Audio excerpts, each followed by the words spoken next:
Sí, sí, hacemos así, Araceli. María Luz, ¿querés presentarte?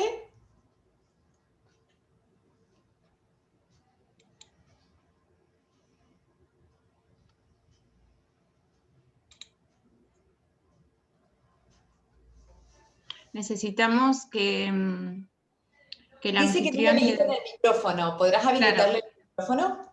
Bien. sí, el anfitrión es el Ministerio de Salud, así es que le pedimos que le habilite el micrófono a, La licenciada Hernández. sí, María Luz Hernández se llama. Sí, ¿qué tal? Buenas tardes. Un segundo. Sí, gracias, Guillermo.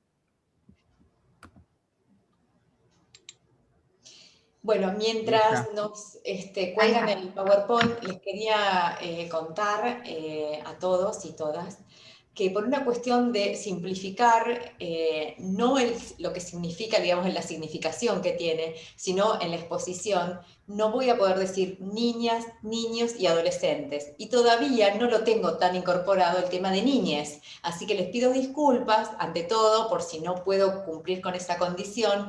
Quizás hable de víctima para generalizar a cada uno, digamos, a cada uno de niñas, niños y adolescentes. Entonces, quizás hable más de víctimas y si llego a decir niña o niño, no lo tomen como algo personal, sino que, bueno, todavía me hace falta recorrer un camino para incorporarle el niñe. Así que, bueno, les pido disculpas y gracias por entenderlas. Ahí estoy ahorita con el micrófono. ¿Ahora se escucha? Sí, se escucha perfecto. Bueno, así que, bueno, en principio agradecerles a la CONIAR y agradecer la generosidad de la doctora Panetta de invitarme a compartir este espacio de aprendizajes. Así que, bueno, vamos a hablar hoy también de lo que tiene que ver con, bueno, abuso sexual infantil. Específicamente yo soy psicóloga de Cámara Gesell, formo parte del Poder Judicial, de la parte específicamente del Cuerpo de Investigación Forense, y donde hay diferentes funciones. Una de ellas es la parte de médico forense, médica forense, que es donde está Araceli, y mi parte en particular tiene que ver con ser la psicóloga de Cámara Gesell, donde tomo la declaración testimonial de los niños, niñas y adolescentes víctimas o testigos de abuso sexual y otras violencias. Así que, bueno, la idea va a ser compartir un poco lo que es la escucha de los niños y las niñas y adolescentes, en lo que es en la sede judicial, y también darles algunas herramientas para poder acompañar la escucha también desde otros ámbitos. Y bueno, también como Ara, voy a ir mezclando la terminología, también con niñes, para poder ampliar y a dirigirnos a esta población específica. Así que, bueno, ya estaríamos. Bueno, gracias. Por un favor, Noelia, sí. ¿se podrá bajar el volumen para no estar clink, clink, clink, clink, que sentimos? Guillermo, no sé si podés... Es que es muy molesto. Sí. Y, perdón, justo estaba hablando con Cristian por estos temas. Sí. ¿Qué necesitaba? Bajar el sonido de cuando ingresa cada uno de los participantes. Ese. ¿Y eso cómo se hace? No sé. A ver. Bueno, ustedes sigan.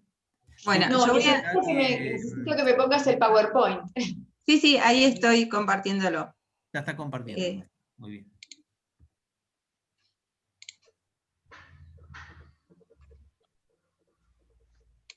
Yo no sé por qué no lo veo. Ahí se ve.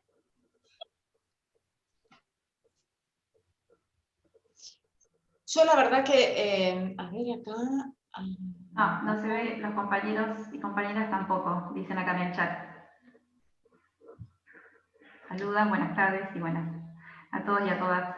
No se ve, no lo ve ninguno. ¿No? Lo estoy compartiendo en este momento, yo lo veo desde acá. ¿Ahí se ve, dice alguien? No.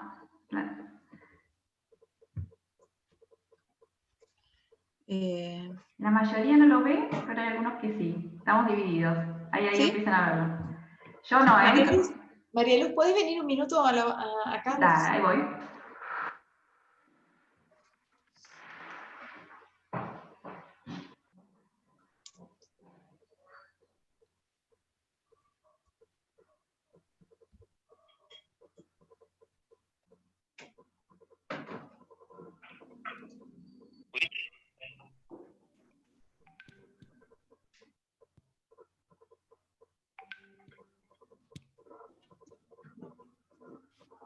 Bueno, aparecí, pido 1000 disculpas, se me cortó internet, primero se le cortó a Araceli, que debe estar con unos nervios arrancando mal, arrancamos la tecnología, nos jugó una mala pasada. Decí que las compañeras están ahí firmes, tenemos más de 100 que nos están aguantando acá en el Zoom. Noé, vas a ir compartiendo vos desde ahí la presentación para hacerle soporte entonces a Araceli, digamos, se van a organizar así.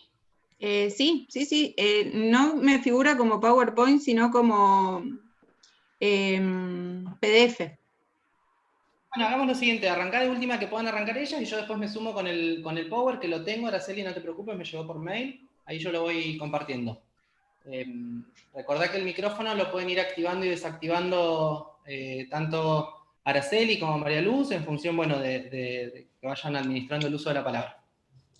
Necesito un minuto. No veo el PowerPoint yo y no sé cómo... A ver, bueno, fíjate arriba, en la disposición de vista, sí. que te dice mostrar video, ahí lo acomodás y podés ver, vas a aparecer al costadito. Bien, perfecto. Lo veo medio cortado, pero ¿vos me vas a ir pasando las diapos? Sí, te ayuda, ¿no? Y después me sumo yo, así se ve bien completita. Dame un segundo que la bajo en mi compu, la que me mandaste. Yo lo que voy a hacer es...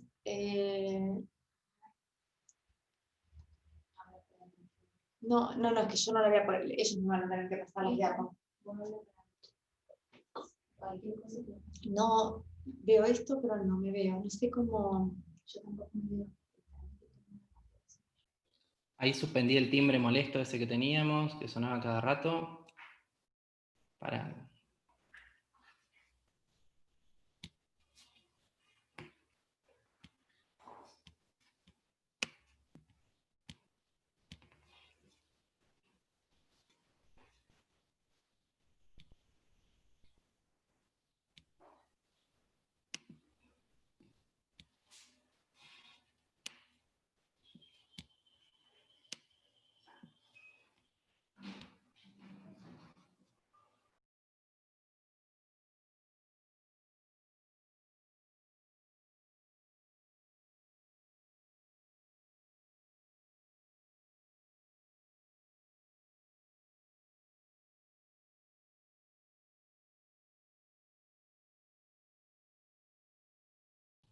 Bueno, yo mientras aprovecho para contarles a todos y todas que tenemos previsto una actividad para el día, no sé si no alcanzó a contar algo con el arranque accidentado, pero para el día jueves tenemos previsto un conversatorio abierto para pibes y pibas de la provincia, destinado a jóvenes, niños, niñas, adolescentes, con el secretario nacional de Niñez, Adolescencia y Familia de la Nación, el doctor Gabriel Lerner.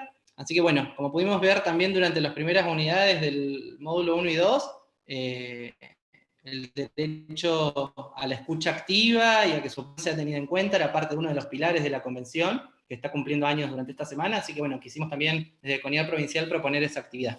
Están todos y todas invitadas, en la plataforma van a encontrar el flyer.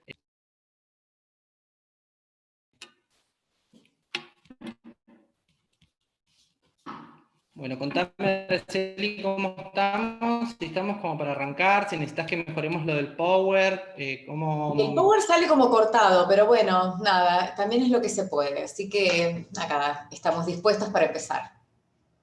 Bien. ¿Podés pasar a la siguiente si querés? Agradecerte. Mira, yo te voy a proponer ahora hacer un cambio en la configuración y lo vamos a ajustar, así que no te preocupes. No anda pasando por la segunda.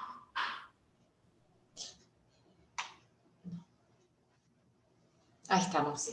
Bueno, a lo largo de esta charla vamos a recorrer los siguientes temas, que son la legislación en cuanto a abuso sexual infanto-juvenil, el marco legal y la denuncia, estadísticas, no sé si son estadísticas, clasificación de los abusos, los tipos de abuso, el examen físico médico-legal, los criterios de abuso sexual infantil, qué hallazgos físicos vamos a encontrar en las víctimas, la declaración testimonial en Cámara Gesell, las funciones y los objetivos de la Cámara Gesell, los derechos y principios que se deben respetar y garantizar en las víctimas, el proceso y el acompañamiento de la sede judicial de las niñas, niños y adolescentes, algunos indicadores significativos para tener en cuenta y unas conclusiones finales. Siguiente.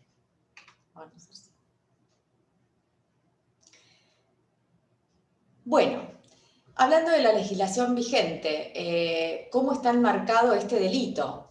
El Código Penal, a través de la Ley 25087, incorpora una reforma y deja de llamarse violación y pasa a ser delitos contra la integridad sexual. Dentro de estos delitos contra la integridad sexual está tipificado lo que nosotros vamos a ver hoy, que es el abuso sexual y sus variantes, que está en los artículos 119 y 120 del Código Penal. Siguiente.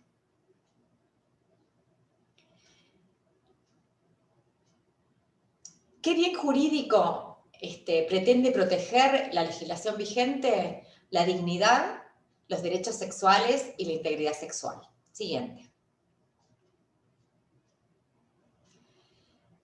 En los artículos 119 y 120 del Código Penal están estipulados el abuso sexual simple, que vendrán a ser los tocamientos, lo vamos a ver ahora, el abuso con sometimiento sexual gravemente ultrajante, el abuso sexual con acceso carnal, lo que antes se llamaba violación, el abuso sexual con un aprovechamiento de la inmadurez sexual de la víctima. Esos 4 tipos son los que están estipulados y tipificados en el Código Penal, por lo cual el agresor es condenado. Siguiente.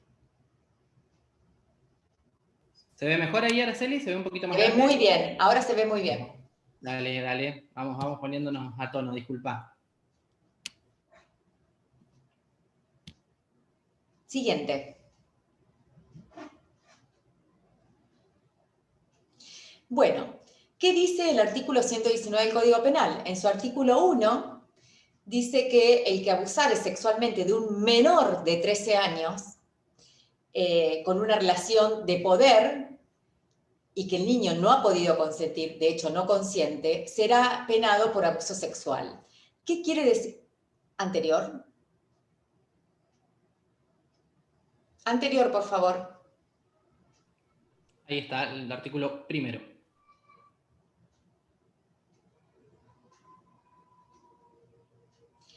¿Qué quiere decir? Que el contacto del adulto es intencional y voluntario. El objetivo de este adulto es obtener satisfacción de tipo erótica con el niño, niña o adolescente, generalmente bajo amenazas, y el consentimiento a los menores de 13 años no tiene valor porque es nulo. Siguiente.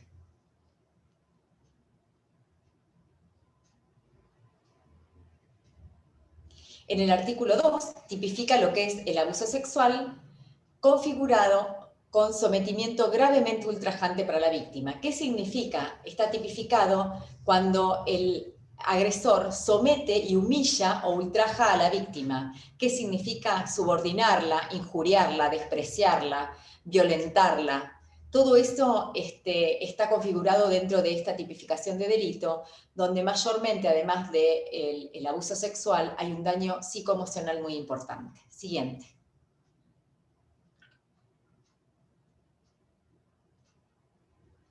En el artículo 3 tipifica lo que es el acceso carnal por cualquier vía. Esto es lo que antes llamaban violación. ¿Qué significa? Que hay penetración por cualquier vía. Dentro de la cualquier vía puede ser vagina, ano o boca. Esa penetración, que generalmente es el pene, pero no siempre, puede ser total o parcial, o sea, en todo o en parte, con o sin eyaculación. Y puede ser no solamente el pene, sino que pueden ser otras partes del cuerpo, ¿sí? Como por ejemplo un dedo o un objeto. Siguiente.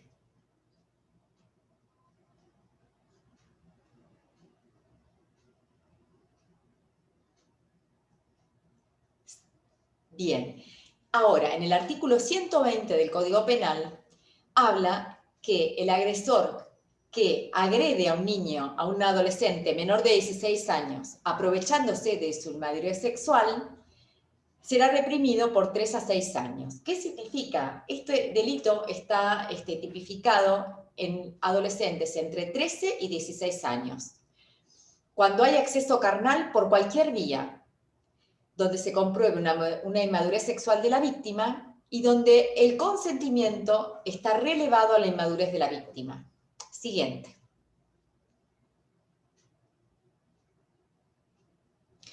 Bueno, si bien todas los delitos de abuso sexual en los adultos son delitos que dependen de instancia privada. ¿Qué significa? Que solamente el que ha padecido el abuso puede denunciar. Pero eso es únicamente en el adulto. Cuando hablamos de niños, niñas y adolescentes, cuando hablamos de discapacitados, el Estado procede de oficio. El Estado, o bien quien denuncia, padre, madre, vecino, escuela, tutor, guardador, cualquiera puede denunciar en estos casos donde la vulnerabilidad por la edad del niños y adolescentes o el estado de la persona, como puede ser una persona discapacitada, cualquier persona puede hacer la denuncia. Muchas veces, esto que digamos de la ley 26.138, donde dice que uno puede instar por el ejercicio de la acción penal pública cuando, por ejemplo, una ONG representa a una víctima. Eso es lo que está queriendo decir, que no solamente pueden ser instituciones del Estado, sino que también instituciones privadas. Siguiente.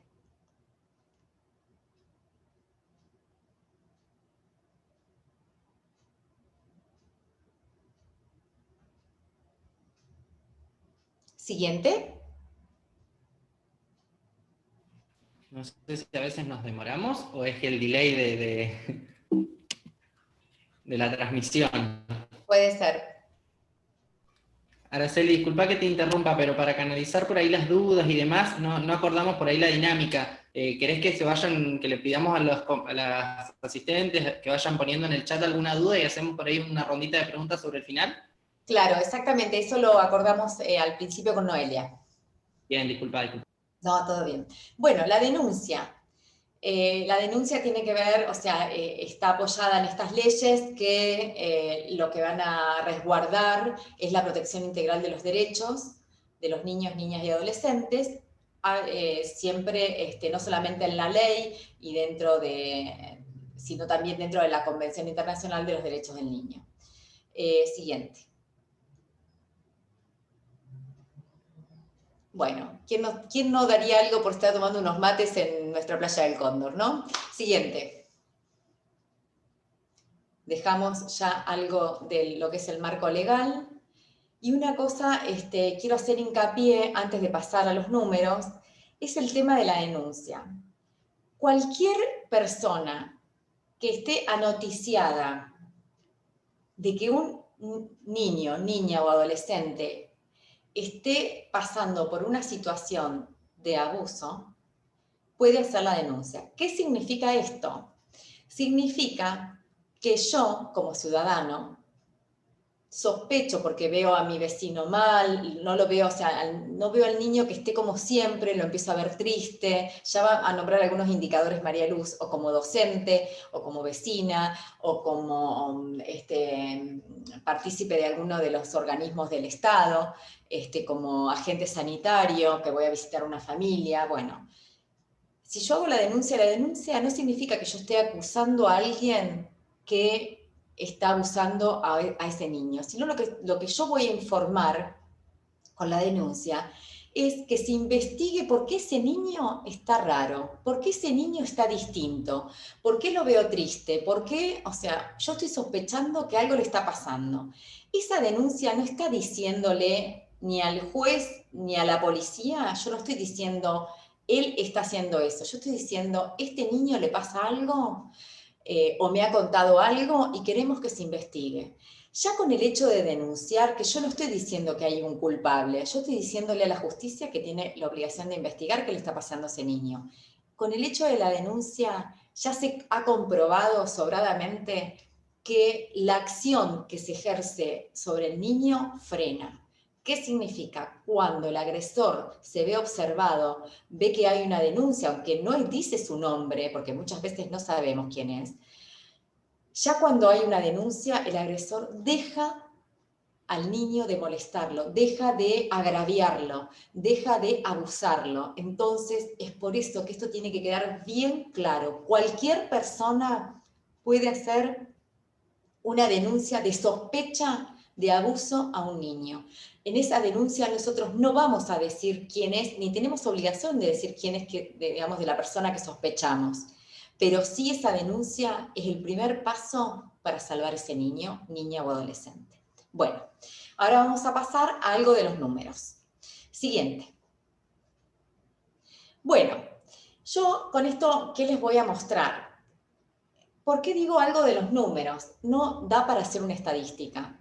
¿Por qué? Porque dentro de las debilidades grandes que tenemos es que no tenemos un registro válido, ni nacional, ni provincial, donde unifique todos los niños que hay, digamos, todos los niños que fueron judicializados por alguna causa de abuso.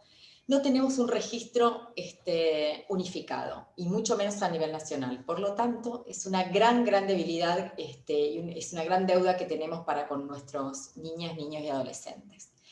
Pero como una forma de traerles algo para reflexionar, quise mostrarles qué pasa con la línea nacional, donde cualquier persona de cualquier lugar de la República Argentina puede llamar y hacer la denuncia de abuso. Entonces, bueno, en el año 2018 se recibieron en esa línea nacional, que no significa que sean, digamos, esto es una parte de la gente que denuncia ahí, se recibieron 3.891 llamados por abuso sexual, pero de todas las edades y de todos los géneros. El 48% de esas llamadas correspondieron a la Ciudad Autónoma de Buenos Aires y el 62% al resto del país. A mí no me importa mucho cuánto y cuánto, si mucho en Buenos Aires y poco nosotros, no es el número que quiero mostrar. Lo que quiero mostrar es que del 48% de los llamados, casi de la mitad de los llamados, el 50% de esos llamados eran menores de edad. Y dentro de los menores de edad, 1/3 eran menores de 13 años. Que la mayoría de los niños eran mujeres. Y dentro de estas, el 64% estaban dentro de la primera infancia, que es hasta los 8 años de edad. Y que el 81% eran menores de 18 años. Entonces, ¿qué le estoy queriendo mostrar con esto? Le estoy queriendo mostrar que los abusos en la República Argentina tienen cara de mujer y en general más de la mitad son en niños. Bueno, siguiente.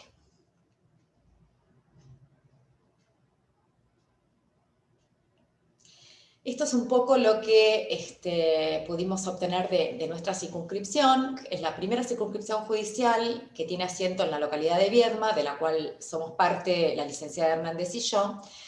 Tiene una jurisdicción que abarca Balcheta, Sierra Grande, San Antonio, Las Grutas, General Conesa y Viedma.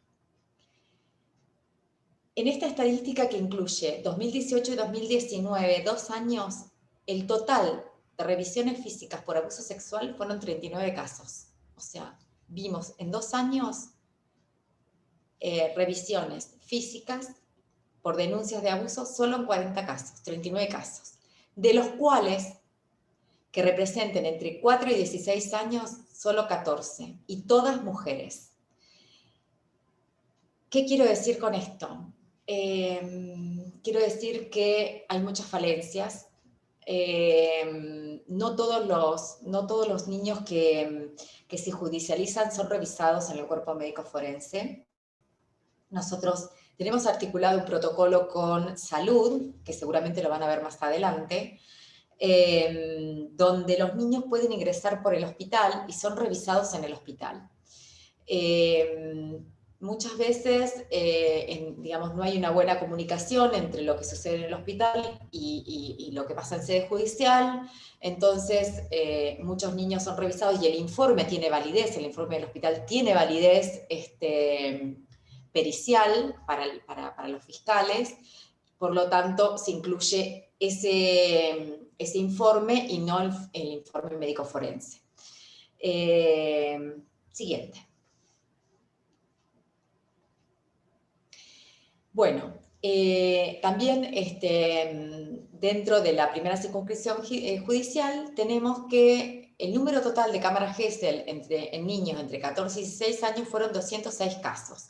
¿Qué significa? Un niño que ingresa con la denuncia al Poder Judicial, siempre, inmediatamente posterior a la denuncia, el chico lo primero que hace es una cámara Gesell. O sea que todas las denuncias por abuso que están judicializadas en la primera circunscripción pasan sí o sí por cámara Gesell. O sea que ese dato lo tenemos fehaciente. ¿Cuántos niños, con denuncias de abuso ingresaron a cámara Gesell? 206 casos. De esos 206 casos, 171 niños, niñas y adolescentes fueron víctimas.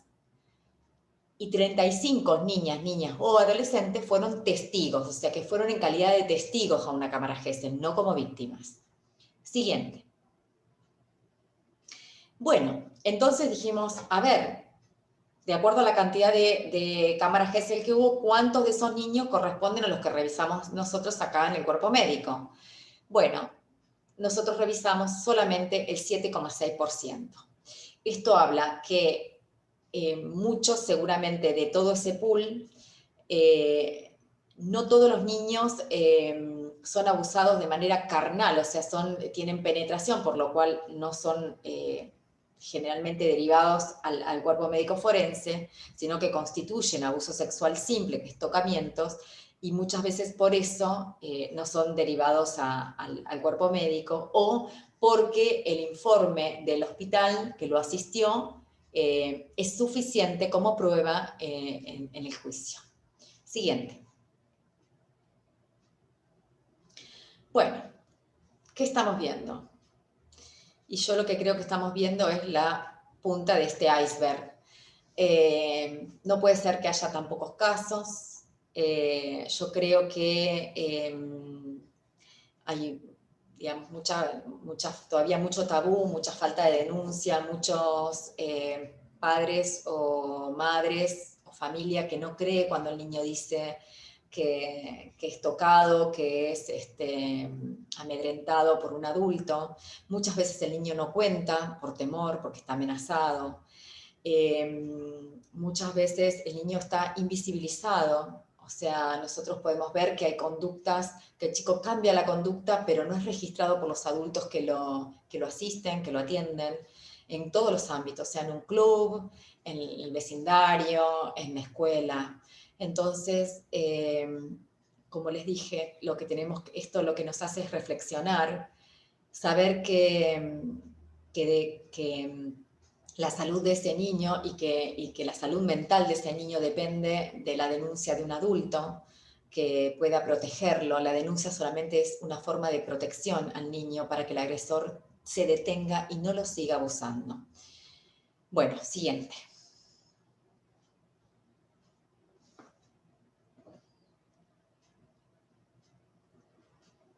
Bueno, ¿cómo definimos el abuso sexual según los tipos?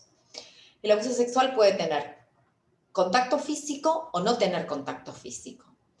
Sin contacto físico son todas las propuestas verbales. Y muchas de esas hoy en día son las que están en juego, más que nada con los adolescentes, a través de las redes sociales, por lo cual como sociedad tenemos que reflexionar y tenemos que estar con una vigilancia activa con respecto a los adolescentes, respecto a esto.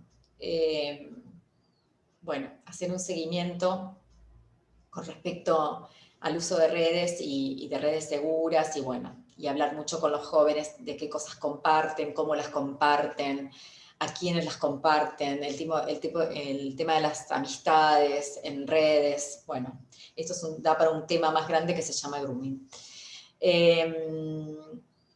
Y con contacto físico, que generalmente, puede ser caricias, tocamientos, frotamiento de los genitales del adulto en el niño, masturbación, contacto genital oral, penetración vaginal o anal con el pene, con los dedos o con cualquier objeto.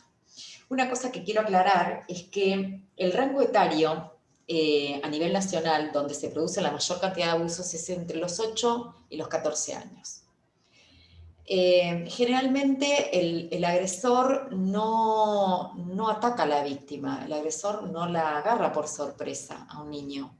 El agresor generalmente en los abusos crónicos es alguien conocido, alguien de la familia, un vecino, alguien que tiene confianza con el niño y gana su confianza, gana aún más su confianza para poder llevarlo a que el niño haga las cosas que él quiere con la voluntad del niño.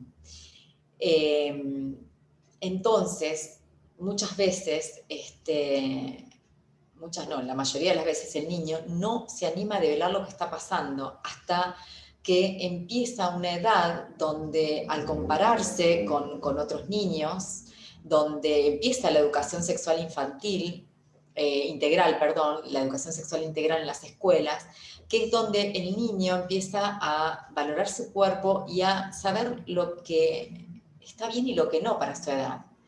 Entonces es ahí donde puede ocurrir que el niño empiece a contar. Bueno, siguiente.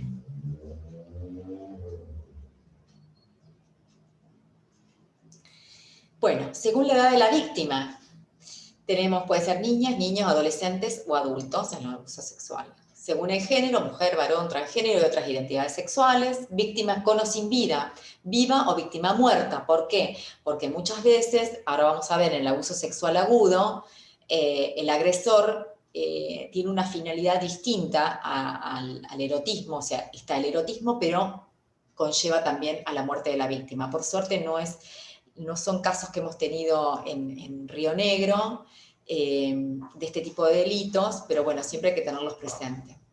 Según el mecanismo utilizado por el agresor, esto es lo que yo les contaba, que es el ataque sexual o lo que se llama violación, que es cuando es el ataque agudo. Generalmente el ataque agudo se da en adolescentes, cuando alguien que es totalmente desconocido agarra a una víctima en la calle en situación de vulnerabilidad, a la noche, en algún lugar donde no lo vean, y se lleva a la víctima a un lugar donde pueda estar solo con ella y la ataca sexualmente. Ahí no media, obviamente, el consentimiento, pero tampoco está esto de lo que hace el abusador crónico con el niño más pequeño, que es que lo va llevando de a poco, sino que es un ataque de un momento, elige su víctima, es esa, es como que la saca del lugar donde está, la lleva a un lugar donde él puede abusarla y la deja. A veces este tipo de delitos pueden terminar con la muerte. Siguiente. Bueno, según el mecanismo utilizado por el agresor, o sea, ¿cómo serían los tipos de abuso? Hay que diferenciar el juego sexual, el abuso sexual crónico y la violación o ataque sexual. El juego sexual son niños de edades similares donde no hay consecuencias ni físicas ni psicológicas. Es el verdadero juego entre niños de la misma edad, que se tocan el cuerpo, que a través del cuerpo se reconocen y no tienen ninguna cosa mala. O sea, esto es algo normal dentro del desarrollo de los niños. Ahora, abuso crónico. Acá implica niños donde son abordados con acercamientos sexuales reiterados. No es algo accidental, no es algo, uy, ocurrió una vez, no. Son acercamientos sexuales reiterados, donde el adulto es alguien de confianza del niño y donde además se gana mayor confianza y a través de amenazas va llevando al niño a callarse y a que él pueda acceder a cada vez en una escalada desde tocamientos, caricias, besos, hasta llegar a su cometido, que es el acceso carnal. El agresor siempre, siempre es alguien conocido. Alguien conocido del domicilio, digamos dentro de su propia casa, de familiares, de amigos, de vecinos, ¿sí? Siempre es alguien conocido del niño. Este tipo de abuso se da en niños. También hemos visto en adolescentes, donde en algún momento la víctima, por alguna razón, por suerte decide develar ese secreto. Pero lo más frecuente es en niños. Bueno, ¿qué es la violación o ataque sexual? Pueden ser menores, adolescentes o adultos. Es un evento inesperado, único, violento e impredecible. El agresor suele ser un desconocido, la mayoría de las veces es alguien desconocido. Siempre hay penetración, en general, bueno, vaginal, anal o bucal, y siempre se usa la fuerza. O sea, estas son víctimas donde hay lesiones específicas. El agresor lastima a la víctima, siempre la lastima, hasta poder terminar en la muerte. Por eso decimos que la pone en peligro, siempre está en peligro la víctima, porque siempre hay lesiones, y muchas. Es muy frecuente en la adolescencia. Entonces, hay una diferencia muy grande entre abuso crónico y violación o ataque sexual agudo. Siguiente.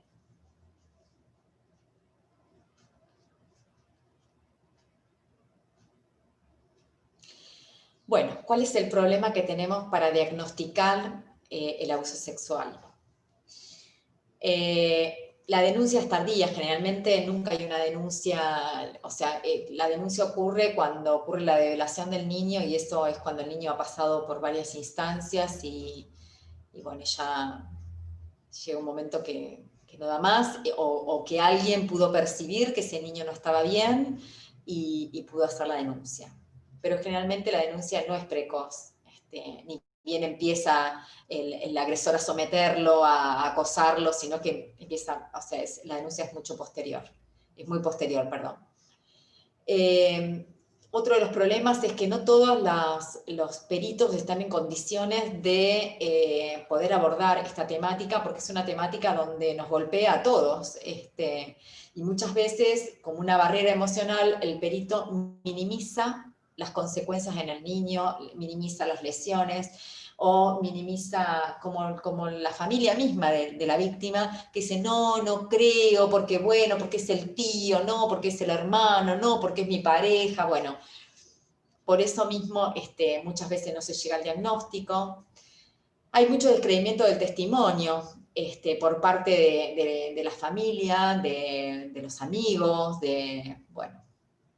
Y eso hace que el diagnóstico también sea tardío. Hay una falta de diferenciación entre abuso crónico y violación. Eso es muy importante diferenciar. Una cosa es el abuso crónico, esto que el perpetrador es conocido, el agresor es conocido, viene desde hace tiempo trabajando ese niño para lograr su cometido, y otra cosa es el ataque sexual de una víctima que salió de su casa para ir a trabajar, es arrebatada en la mitad del camino y es sometida brutalmente a un exceso carnal y lastimada. Estas son dos cosas totalmente distintas. Bueno, también hay para el diagnóstico otro de los problemas, que mucha gente no está capacitada para reconocer la anatomía, la diferencia en la anatomía de un niño de 5 años, de 8, de 12, de 14 y 16. A lo largo de la vida de esa persona, hay cambios que se van dando en el cuerpo y sobre todo en los genitales que hay que prepararse para poder reconocerlos. Otra de los problemas importantes que solemos ver es que muchas veces en los reconocimientos, en las revisiones físicas, sobre todo de niños, el médico cree que las lesiones que va a encontrar en un niño son las mismas que encontraría en un adulto. Eso no es así. ¿Por qué? Primero porque la anatomía del niño es distinta y porque el abusador crónico no va a tomar un niño y lo va a lastimar, no, va a llegar a que el niño solo lo deje acceder sin lastimarlo. Y para poder ver ese abuso crónico uno tiene que tener el ojo muy entrenado. Bueno, otra de las razones es que muchos de los profesionales que revisan niños creen que si no hay lesiones, que si no tiene lastimado, que si no hay un moretón, que si no hay algo, bueno, no, acá no pasó nada. No, eso no es así, no crean eso. Muchos niños no tienen ninguna lesión visible. ¿Por qué? Porque el abusador lo toca y el tocar no deja ninguna marca, puede meter algún dedo y tampoco deja marca. Bueno, hay muchas veces, la mayoría de las veces ya vamos a ver, los niños no tienen lesiones y eso no significa que el abuso no esté ocurriendo. Y la otra, y muy, muy importante, es la falta de trabajo en equipo. En estas temáticas que son tan heterogéneas, tan movilizantes para todos, sí o sí hay que trabajar en equipo. No existe hoy en día trabajar en esta temática de otra manera que no sea en equipo. Bueno, yo no sé trabajar de otra forma, así que nada, recomiendo que en esta temática hay que trabajar, hay que consultar al compañero, hay que estar en permanente relación con todo el equipo de trabajo. Bueno, siguiente.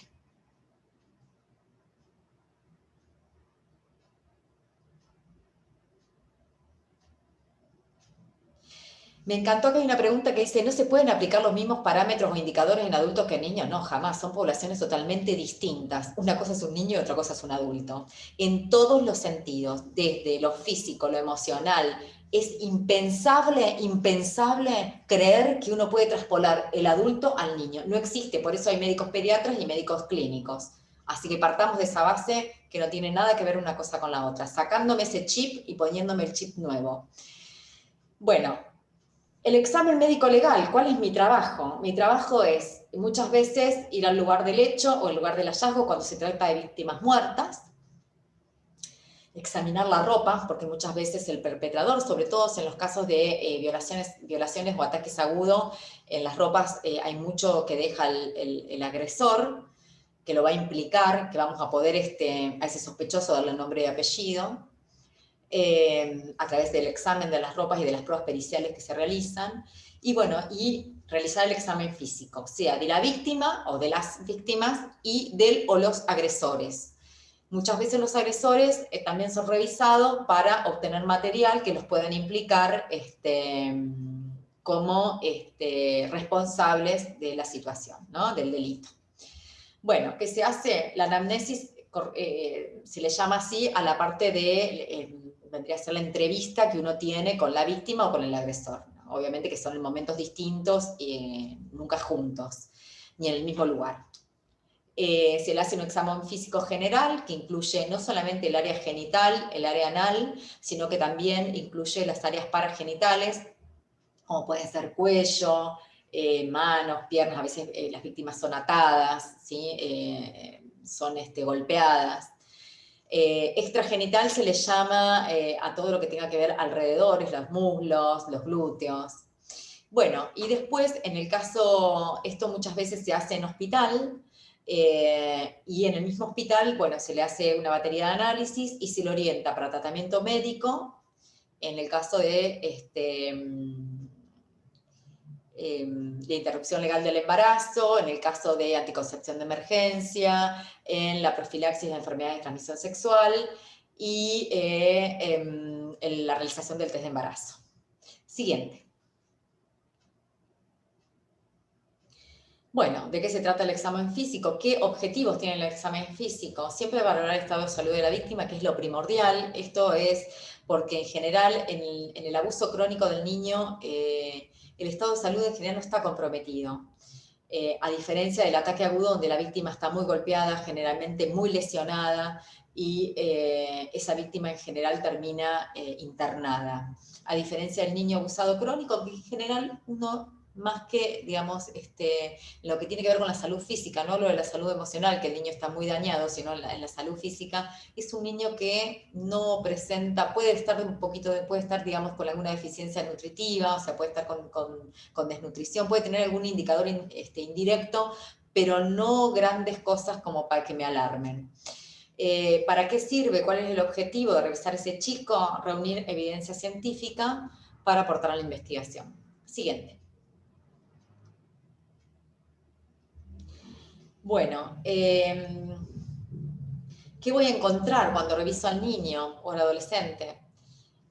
En esa revisación me voy a dar cuenta si el niño ha sido víctima de una penetración o no.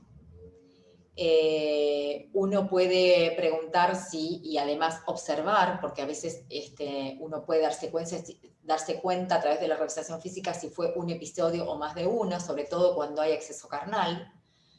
Si hay violencia física o no, eso para el caso de los ataques agudos, donde voy a encontrar todo lo que ustedes, desde machucones, heridas abiertas, lesiones en los genitales, en las rodillas. O sea, las violaciones encontramos de lo más variado de la lesionología de la medicina legal. En cambio, en el niño hay mucho menos. ¿Qué es lo importante para nosotros? ¿Qué tiempo transcurrió entre que tuvo el último ataque sexual y el momento que viene a revisarse? En el abuso crónico nosotros intentamos preguntar cuándo fue el último evento, o sea, la última vez que la persona pudo acceder a él. ¿Por qué? Porque si fue reciente, menor de una semana, tengo posibilidad de hacer algunas pruebas que puedan implicar aún más al agresor. Si no, no. Pero bueno, eso es como algo muy específico. Y después, lo que yo ya les hablé, que la edad de la víctima es muy importante, porque en general el abuso crónico es mucho más frecuente en niñas menores de 12 años. Bueno, siguiente. Bueno, y con esto les quiero mostrar cómo se siente un niño cuando es abusado y nadie se da cuenta. El niño se siente atrapado, solo, sin poder salir de esa situación si no es con ayuda. Si nadie le ayuda a romper ese vidrio, digamos, de donde él está, no va a poder salir. Y nosotros quizás seamos los únicos que podamos ayudarlo para que el agresor detenga sus agresiones contra él, para que detenga los abusos contra él. Quizás no lleguemos a poder inculparlo, a poder demostrar lo que él ha hecho con el niño. Pero la denuncia va a ser suficiente para que el perpetrador deje a ese niño de abusarlo. Y esa es la única salida que tiene el niño. Siguiente. Bueno, ¿cuáles son los criterios del abuso sexual infantil? Acá me voy a referir al infantil. Que haya una simetría de edad, o sea, que haya una diferencia de edad, que se utilice al menor como objeto sexual y que haya un abuso de poder, coerción, presión física o psicológica. Generalmente los niños lo que está en el medio es la amenaza, todo el tiempo. Y lo condiciona a comportarse como el agresor quiere, ¿no? Que si vos no haces lo que yo digo, le voy a contar a tu mamá tal cosa, si no haces lo que te digo, te va a pasar tal otra. Bueno, todas las amenazas que se le ocurren que pueden ejercer sobre el niño van a hacerlas. Siguiente. Bueno, esto lo puse así bien grande para que les quede grabado en la cabeza. Que solo el 30% de los niños presentan signos físicos al momento del examen, que certifican el abuso sexual. ¿Qué quiere decir esto? Que de 10 niños que nosotros vemos, solamente a 3 chicos le encontramos lesiones, que certifican lesiones físicas que certifican un abuso sexual. Quiere decir que los otros 7 de los 10 que yo vi no tienen lesiones. Y eso no significa que el chico no haya sido abusado. Con esto quiero que les quede bien, bien grabado. Que yo no encuentre lesiones no significa que el abuso no ocurrió. El niño puede no tener lesiones y haber sido abusado. Entonces tengan en cuenta que de 10 chicos, solo 3 tienen lesiones. Los otros 7 que también fueron abusados no tienen lesiones. Siguiente.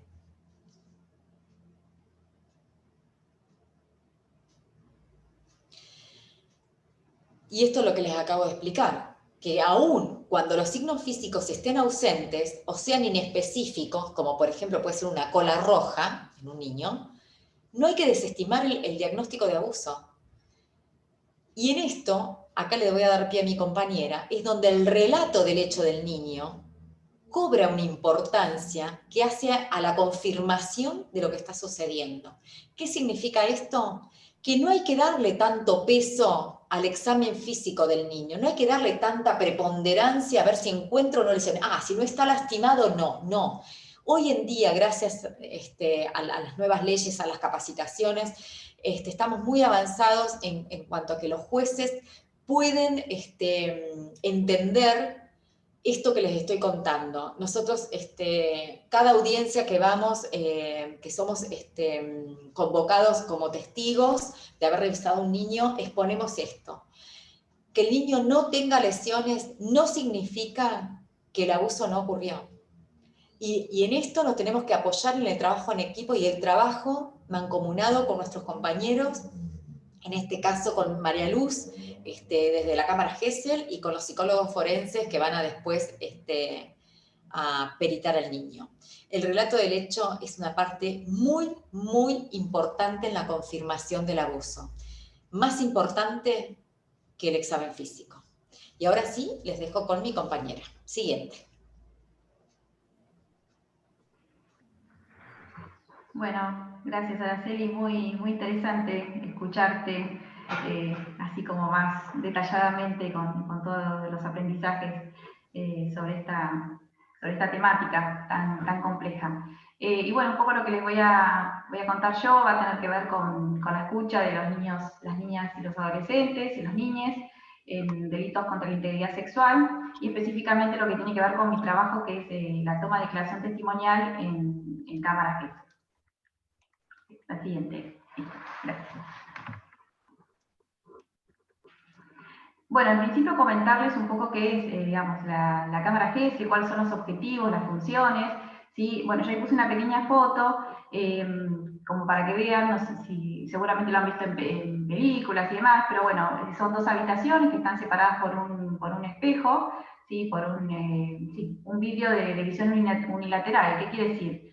Que desde un lado de la sala te pueden ver y escuchar, y del otro lado de la sala, que es donde estoy, en el caso de Viedma, la primera circunscripción, donde estoy yo con la presunta víctima, no podemos ver ni escuchar lo que están haciendo del otro lado. ¿Sí? Bueno, la Cámara Gesell, fue creada por Arnold Gesell, que inicialmente se empezó a utilizar, digamos, para ver diferentes cuestiones de evolución y desarrollo de los niños, sin que, porque notaba que cuando había alguien observándolos, cambiaban sus conductas. Acá se tomó, digamos, como dispositivo de la justicia, con un montón de beneficios, porque antes, hace no tantos años atrás, acá en Río Negro, creo que empezó en 2009, recién la autorización de la Cámara Gesell, las entrevistas de los chicos que tenían alguna situación de abuso o de otras violencias, declaraban directamente con el juez, ¿sí? O con los fiscales, similar a lo que se hacía con un adulto, inclusive en presencia de otras personas. Entonces, la implementación de este dispositivo va a tener diferentes objetivos que son muy importantes. Lo primero y fundamental es reducir lo máximo posible lo que es el estrés, digamos, a lo largo del proceso judicial que va a tener ese niño, ¿sí? Hacer, digamos, que esté lo mejor posible, ¿sí? Que esté lo más contenido posible. Lo segundo que va relacionado a esto tiene que ver con optimizar las oportunidades para obtener una prueba de calidad. ¿Por qué hablo de prueba de calidad cuando hablo de esto? Porque la toma de declaración testimonial no es una entrevista, una charla que uno tiene así nomás o como cualquier. Tiene todo un método, la forma de una entrevista, el espacio donde lo hacemos, para cuidar a ese niño, a esa niña, para que no tenga que volver a venir, por eso se videograba. ¿Sí? Lo que tiene este sistema es que se graba, ¿sí? Y solamente tienen acceso a las partes, ¿sí? No es algo que se difunde, sino que queda cerrado, inclusive la grabación es a través de un circuito cerrado de televisión.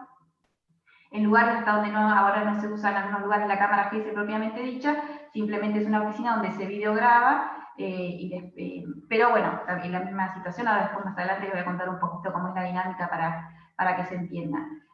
Porque bueno, la idea de esto es que se entienda bien cuál es el fundamento, para que también uno lo vaya incorporando y que cuando diga, bueno, no toda esta situación es tener en el contexto, no lo voy a mandar a la Cámara Gesell como si fuera la Cámara.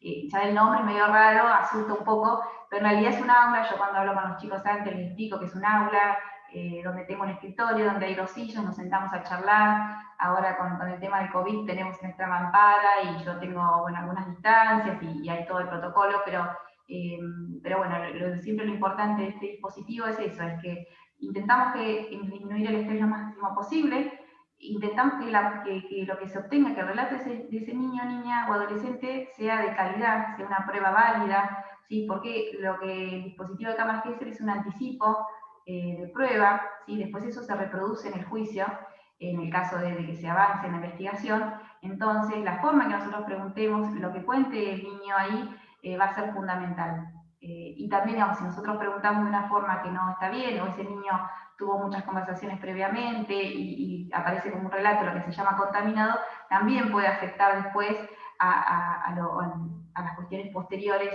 de credibilidad y después de lo que decidan los jueces en relación a eso. Y bueno, el tercera, digamos, el aspecto, digamos, que me parece importante es mejorar la articulación, la coordinación entre los diferentes organismos para poder hablar. La Cámara GESEL, como contaba Araceli hoy, yo entrevisto tanto a víctimas como testigos. ¿Qué significan los testigos? Viene una nena de 10 años, relata una situación y en ese relato me va a decir que le contó a su amiga. Yo le pregunto cómo se llama la amiga Mariana cuántos años tiene, y tiene 11.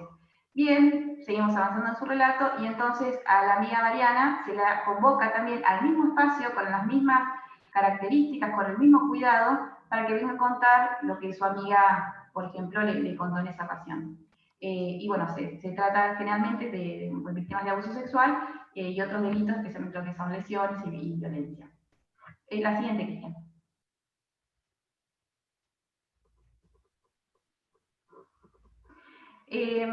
Acá, bueno, un poco habló bastante Ada de todo lo que son los derechos, digamos, y la cuestión legal, pero brevemente voy a decir que, bueno, la Cámara GESEL está hecha para lo que es, digamos, la defensa, especialmente de todas las garantías de lo que son los derechos de los niños, ¿sí? Especialmente lo que es su interés superior, que es lo que se tiene en cuenta, digamos, en lo que desea, sus visiones, sus opiniones, el derecho a un trato digno, esto es lo que estábamos diciendo, que sea en un lugar especialmente para él, que sea realizado con alguien que está capacitado para eso, ¿sí? Las psicólogas de Cámara GESEL acá, tenemos uno por circunscripción, bueno, en Roca, que son más cantidad de población, hay más, y bueno, somos profesionales que estamos especializados para esa declaración y para ese trato, para evitar la revictimización, que es lo que estábamos hablando, de que en la medida de lo posible se va a intentar que vaya que una vez tenga que relatar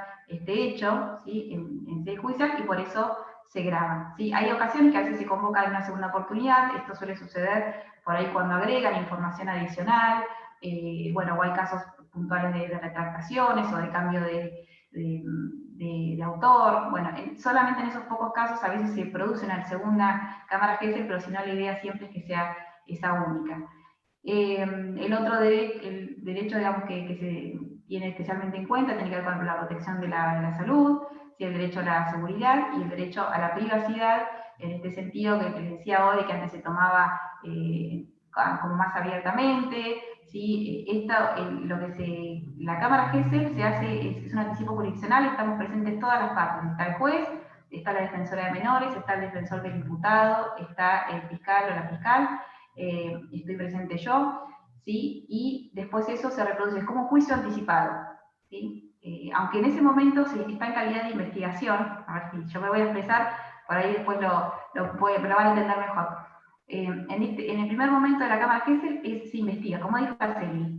Pasó algo, hubo una situación, va a Cámara GESEL. Acá en Fiscalía, por lo menos desde que yo estoy en el cargo, hace 3 años ya, se usa mucho la Cámara GESEL, por suerte, y los niños y las niñas, los adolescentes van a declarar. Así, en el relato después se desate que por ahí no era lo que parece pensaba o lo que sea.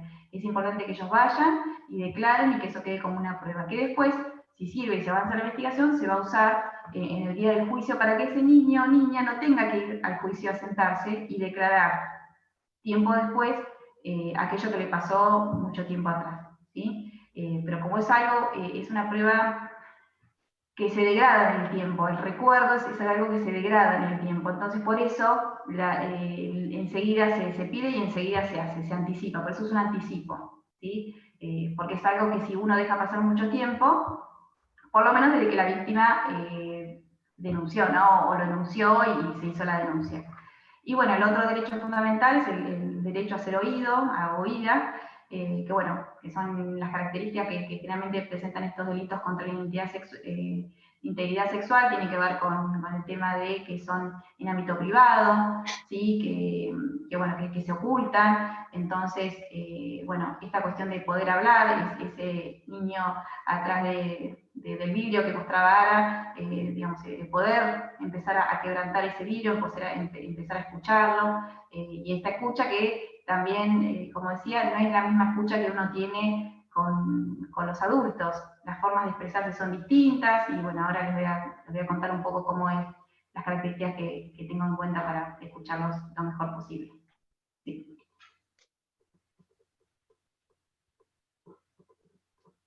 Cuando quieras, Cristian. Ahí estamos, yo ya la cambié. No sé si se actualizó. Ahí está, gracias, sí, tarda un ratito. La Viedma llega un poco más. Tiene el delay el giro. Bueno, un poco les cuento el proceso y el acompañamiento en sede judicial. Ahí estuve leyendo algunas preguntas que iban haciendo. Primero, bueno, leo brevemente algo que dice Intevi, que es una referente de lo que tiene que ver con la psicología del testimonio, con el específico del abuso sexual infantil, que dice, bueno, la función de los profesionales que realizan la evaluación de sospechas no es diagnosticar ni certificar si los niños, las niñas, los adolescentes entrevistados dicen la verdad o si mienten. Su tarea consiste, ni más ni menos, en recoger información de la manera menos coercitiva posible y determinar si lo que ha dicho puede ser tenido en cuenta como vistas o puestas en marcha de algún tipo de intervención judicial que podrá después avanzar, digamos, en lo que es la investigación judicial. ¿Sí? Esto de lo mismo que decíamos, digamos, si uno ve algún indicador y ve algo que realmente le llama la atención, o alguien le dice algo, algún niño o niña le dice algo, y uno va a decir, no significa que eso sea así o que ya esté condenando a la persona, significa que se va a investigar. ¿Sí? Y la función mía específicamente de la Cámara Gesell no es decir si el chico dice la verdad o si dice la mentira o si se confunde. Mi intención va a ser que escucharlo, ¿sí? Contenerlo, que pueda ser lo más claro posible de lo que dice, o sea, que se entienda lo que está diciendo, que realmente podamos nosotros los adultos entender lo que ella está expresando, ¿sí? Y bueno, y que después se va a avanzar en la investigación o no depende ya de nosotros, pero es una mediatización, ¿sí? Lo que se hace, una escucha, un facilitador de la palabra, con determinadas técnicas puntuales. Bueno, ahí un poquito pongo el recorrido, se hace la denuncia, sí, la denuncia puede hacerse en diferentes lados, le preguntaban, puede hacerse ahora si hay algún dato que tengas adicional, lo mismo lo de los compañeros, las compañeras de algún organismo después van a adicionar, pero por lo menos de lo que yo sé, de lo que vamos hablando con los diferentes compañeros, las denuncias se pueden hacer en diferentes organismos, en la comisaría, está bueno la comisaría de la familia, en realidad se puede hacer en cualquier lado, ¿sí? Se puede hacer directamente también en fiscalía. Ahí preguntaban, a veces lo que hacen, años atrás, sí se restringían algunos lugares específicos, ahora todas las comisarías tienen la obligación de tomar la denuncia, lo que a veces hacen es trasladar con algún móvil hacia algún espacio o hacia alguna gente que tenga un poco más de experiencia, o también se puede hacer en la fiscalía directamente. Ahí ya va a intervenir lo que es el Poder Judicial, lo que es la Fiscalía, ¿sí? Que son los que investigan, ¿sí? La OFADI, que es la Oficina de Atención a la Víctima, que trabaja con la Fiscalía, ¿sí? Que generalmente les hacen alguna asistencia, los llaman o los orientan. Por ejemplo, en mi caso, nosotros también damos un trabajo en equipo con la gente de la OFADI, con los profesionales de la OFADI, que son trabajadoras sociales, psicopedagogas y psicólogas, y que bueno, de contención. Nosotros generalmente lo que hacemos es que ellas tampoco aborden a los menores, ¿sí? Que generalmente se encarguen de orientar a las familias en relación a los horarios, a cuándo tienen que ir, los acompañan, a evacuar las dudas que tengan en relación a eso, y es un contacto bastante que tienen con ellas. La defensora de menores, que también es un trabajo en equipo que hacemos muy importante, y también interviene la Defensoría, porque la Cámara Gesell no solamente protege los derechos, digamos, del niño o de niña, que es lo central obviamente, pero también promueve que se protejan los derechos de todos los ciudadanos, entre ellos el imputado, ¿sí? Entonces tiene derecho a tener su abogado, y ahí interviene la Defensoría. El defensor puede ser un defensor público o también puede haber defensor privado. Después de toda esta intervención, de la denuncia llega a nosotros, que es el Cuerpo de Investigación Forense, que nosotros somos parte del Poder Judicial, una parte distinta, ¿sí? que no depende de los otros organismos, digamos, tenemos cierta independencia en ese sentido, y donde estamos los diferentes profesionales. Lo primero que llegan es a mí, seríamos a lo que es la Cámara GESEL, en lo que decía hoy, a través de un anticipo jurisdiccional de la prueba. Y les cuento también brevemente cómo es la dinámica de la Cámara GESEL. La idea siempre es que se solicita o se le da, digamos, un horario, un día y un horario para ir a la sede judicial, ¿sí? Donde se los recibe. A veces lo que hacemos son entrevistas previas, como decía con la FABI, a veces, ahora en caso de pandemia, estamos haciendo algunas cosas, por ahí lo llamo por teléfono, o la defensora de menores, ¿sí? Para tomar contactos previos con ellos, para prepararlos para el día que tengan que ir. Prepararlos es decirles que vayan ese día, ver si están en condiciones de si van a ir. Cuando llegan al momento donde realizo como la primera intervención directa con los chicos, el niño es la única persona que lo voy a ver soy yo, ¿sí? O que lo voy a ver, por lo menos que le voy a interactuar fluidamente. Llega con su mamá, con su papá, lo hacemos esperar en algún lugar que tenemos preparado ahí, que son varios, depende cómo se esté utilizando el lugar. Tengo una pequeña entrevista, ¿sí? Sin el papá, sin la mamá, ¿sí? Primero me presento, les explico, esa persona se va, le digo al papá, a la mamá que espere afuera, y les cuento un poco qué vamos a hacer. ¿Qué vamos a hacer? Bueno, primero les pregunto cosas generales, qué están haciendo, cómo llegaron hasta ahí, les cuento que vamos a charlar en un espacio, y a partir de ahí voy viendo, digamos, cómo está, digamos, si me puede responder lo que le pregunto, si emocionalmente está preparado, si hay alguna cuestión cognitiva. A veces pasa que hay chicos que por su edad, o por alguna característica de personalidad, o por alguna patología en curso, ya sea física o mental, necesitamos hacer alguna adecuación de la entrevista o tenemos que posponerla, y todo eso se va a evaluar. En el caso de que considere que ese niño, niña, adolescente está preparado para ingresar al recinto, recién ahí aviso a las partes y hacemos lo que es la entrevista en cámara GESEL propiamente dicha. La entrevista en la cámara GESEL tiene diferentes partes, ¿sí? La de la apertura, ¿sí? Que eso es para generar mayor rapport, para conocer cómo hablan, ¿sí? Para ver cómo están emocionalmente. Después se pasa a la parte del relato del hecho, ¿sí? Si saben por qué están acá, cuentan, ¿sí? Esa es la parte más importante, digamos, de por qué están acá. Y acá, bueno, hay diferencias muy importantes, depende de la edad. No es lo mismo un niño de 4 años que uno de 12 o que uno de 16. ¿Sí? Se imaginarán, los niños de 4 años a veces piensan, o sea, no saben ni por qué están ahí, entonces, bueno, se hacen diferentes estrategias para arribar a que ellos puedan contar algo de lo que les ha sucedido o de la sospecha que aparece. Se hacen después de los relatos del relato espontáneo, que se le dice, las preguntas aclaratorias, las hago yo. Por ejemplo, me dicen, esto pasó en una casa, y bueno, entonces, ¿en qué casa? ¿En la casa de quién? En la casa de mi abuela. Bueno, contame cómo es la casa de tu abuela. Bueno, son preguntas donde son amplias, pero donde guiamos a que nos amplíen la información que nos dieron inicialmente en ese relato espontáneo, ¿sí? O nos hablan de él, y quién es él. Bueno, nos van a ampliar, digamos, el nombre, si lo conocen, cuál es el vínculo. Por último, hay un receso, un pequeño recreo, le digo yo, para que los chicos lo entiendan en la jerga escolar, donde generalmente les dejo algo para dibujar, o los más grandes, bueno, esperan tranquilos, donde voy al otro lado de la sala, y donde las partes me van a hacer las preguntas que quieren hacerme, que por ahí yo no hice, o que no quedaron claras, y demás. Las preguntas de las partes no las traduzco directamente, ¿sí? Porque la idea justamente de que las partes no interroguen al niño directamente es para protegerlos entre otras cosas, de la forma de preguntar. Entonces, adapto algunas preguntas de las partes, otras diré que no se pueden hacer, otras diré que ya las respondió, vuelvo a ingresar, hago esas preguntas y se hace, bueno, un cierre, donde se le agradece al niño por haber venido, por haber hablado, donde, bueno, también se introduce alguna temática neutra para que baje un poco el nivel de ansiedad y demás. Así que, bueno, esa es más o menos la dinámica de lo que es una cámara Gesell. Después de eso, bueno, yo puse pericia médica, pericia psicológica, y ahí, en función de los datos que se obtienen de esa cámara Gesell, la Fiscalía, ¿sí?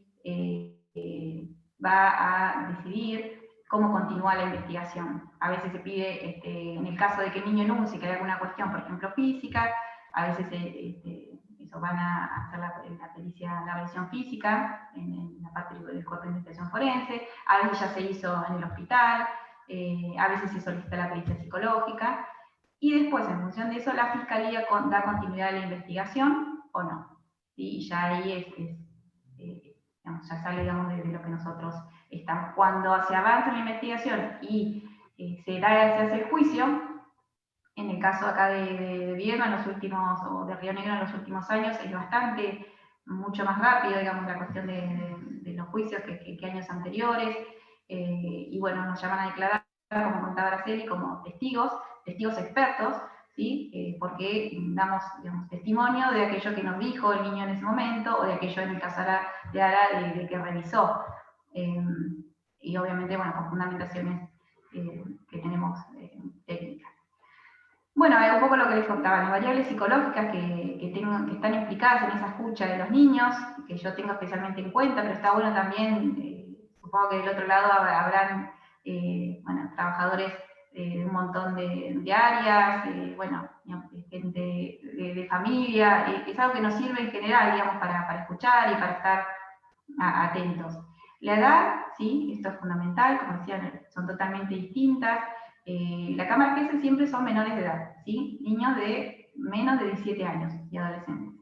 Generalmente a partir de los 3 y los 4, 3, 4 y 5 años, sí, en esta evaluación preliminar que yo les digo, se evalúa si puede declarar, ¿sí? Tiene que ver mucho ahí el nivel del lenguaje, si se queda solo conmigo, a veces se usan otras técnicas alternativas, pero si puede expresarse, el nivel de estas habilidades de comunicación, si entiende lo que le pregunto, ¿sí? Así sea preguntas simples, y me las responde.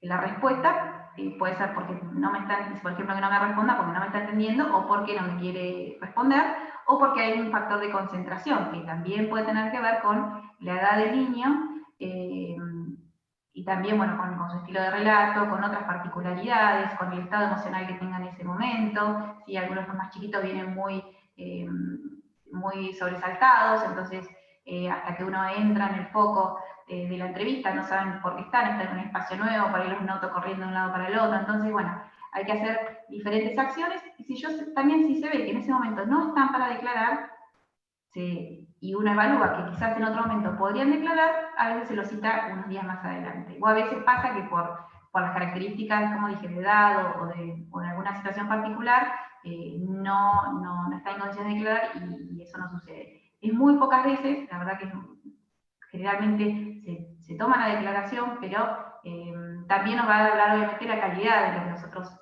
busquemos, y también lo que vamos a esperar. Nosotros no vamos a pretender que un niño de 5 años nos diga qué día de la semana, qué mes y qué año y a qué hora pasó determinada situación. Entonces también en estas cosas es importante el tipo de preguntas que nosotros hagamos y el tipo de respuestas que del otro lado se esperen para avanzar o no con la situación. Bueno, el contexto y la respuesta familiar también se tiene en cuenta. El contexto familiar, la respuesta familiar, cuando esa persona enunció lo que le pasaba, a quién se lo dijo, y cómo reaccionó la familia, el vínculo con el imputado. Esto es fundamental, porque no es lo mismo que sea el padre o el padrastro, que sea un vecino, que sea un profesor. Generalmente, como contaba Ara, un abuso sexual la mayoría de las veces son crónicos. Algunas situaciones he tenido, pero creo que de más de 500 cámaras que he hecho, no he tenido casi situaciones de azar, creo que una vez nada más. Generalmente, bueno, hay un vínculo con el imputado, pero bueno, no es lo mismo que por ahí ese imputado sea alguien con que el niño tiene padre o tiene una relación de dependencia económica, que cuando no. La respuesta de la familia, si le creyó o no le creyó, si reaccionó mal. Las personas, otro factor que también si se incluye o se tiene en cuenta es las personas intervinientes. antes de ese proceso, digamos, a quién se lo contó primero ese niño, con quién habló, ¿sí? Habló en la escuela, le contó a una vecina, lo contó una vez, 2 veces, lo contó 10 veces, de los profesionales que intervenimos. ¿Me lo contó a mí nada más o se lo contó además de a mí? Le interrogaron en el hospital, la escuela, la maestra, la tía, la abuela, y llegó después a mí con un relato número 10 que ya me dice, ya se lo conté a la otra. Y no me avanza la información, que acuérdense que esto es lo que va al juicio. Entonces, por eso ahí vamos a avanzar. ¿Avanzamos?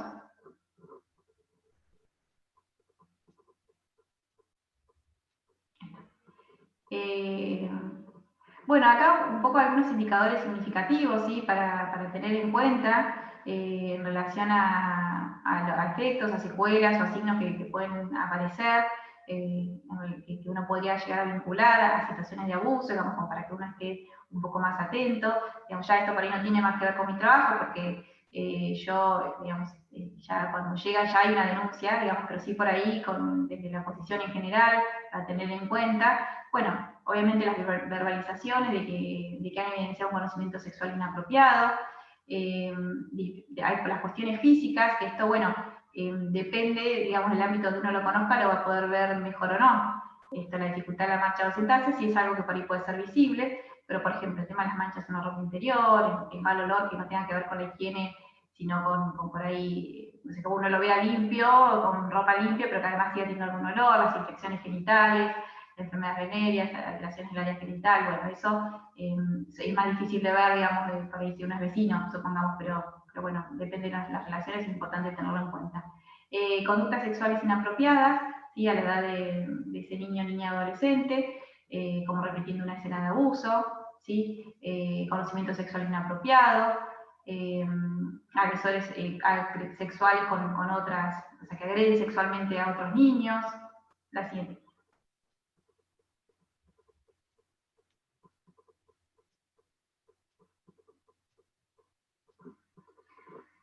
Bueno, y acá sigo ampliando porque en realidad el abanico sintomático es muy grande. Y ahora vamos a hablar, digamos, se los voy a leer porque, bueno, hay algunos que son más característicos que otros, pero es importante que se tenga en cuenta que pueden haber un montón de signos y síntomas que pueden tener que ver con abuso o pueden tener que ver con otras situaciones que a los chicos les estén pasando, así que también uno tiene que prestar atención, pero necesariamente tiene que ser un abuso, y también puede ser que este niño, niña, adolescente esté habituado a esta situación de abuso, se produzcan algunos fenómenos psicológicos que son de disociación, que son, y que no manifieste síntomas por lo menos visibles a las personas en general, que tengan por ahí conductas más retraídas o conductas más disociativas que son mucho más difíciles de ver si uno no está haciendo un análisis profundo de esa persona. A veces son los niños, las niñas que ingresan por denuncias de otros o porque alguien lo vio.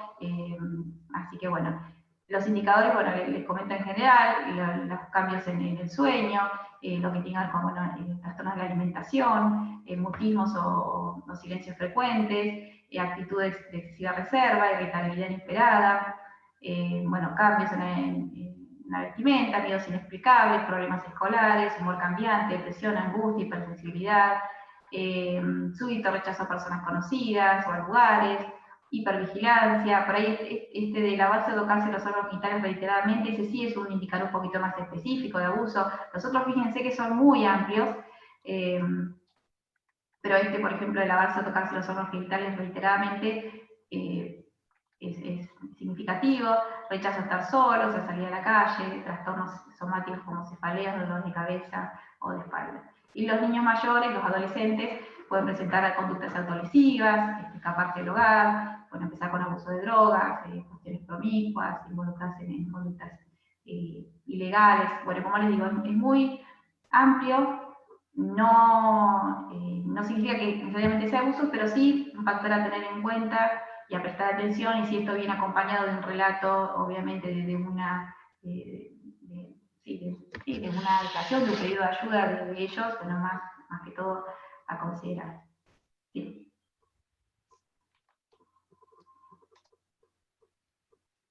Cuando quieras, Cristian. Bueno, y un poco esto de cómo acompañar la escucha, que ya voy cerrando acá. Tener en cuenta que, me preguntaban lo de la edad de la cámara Gesell, es hasta los 17 años, ¿sí? Y a partir de la edad y a partir de que puedan hablar y expresarse, 3, 4, 5 años, ¿sí? Por ahí el fiscal pide la cámara Gesell, aunque tenga 3 años, por ejemplo, y yo evalúo si puede, si está en condiciones de declarar en ese espacio, o bueno, podrá estar en otro espacio hasta que esté en las condiciones. Bueno, ¿cómo acompañar la escucha en general? Tener en cuenta que la develación del hecho puede ocurrir en distintos organismos y situaciones, que pueden hacerlo solo acompañando a un adulto de confianza. En todos los casos se debe dar inmediata intervención en la justicia, ¿sí? Además de procurar que reciba asistencia inmediata. Si se presenta acompañada, las preguntas deben ser dirigidas al adulto. Sí, bueno, esto es más que todo cuando se hacen las denuncias, pero bueno, por ahí si se presenta solo, se deberá intentar identificar al adulto responsable.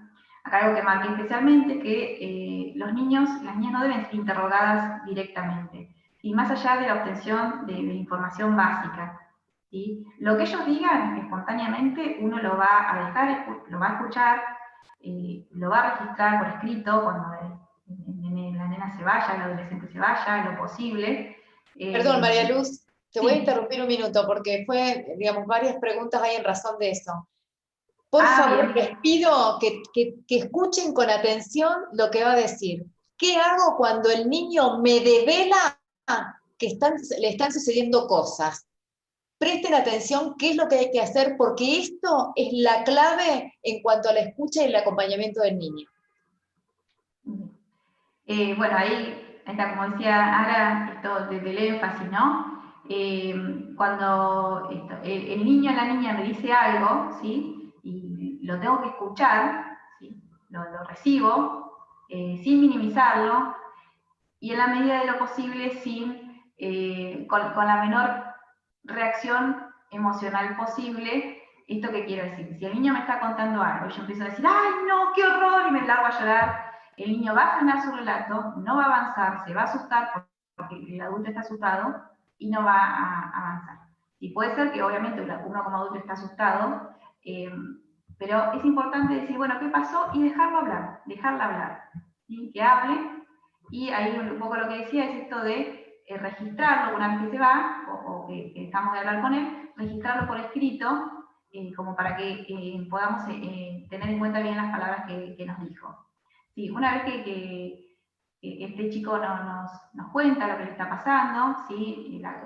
Vamos a, bueno, obviamente tener una actitud de contención, la que nos salga en el momento, ¿sí? Generar confianza, ¿sí? Y sin interrogar, ¿sí? Sin interrogar qué es lo que más destaco yo. ¿Qué quiero decir? Uno puede preguntar exactamente todo el tema del escribir textual o lo que expresó.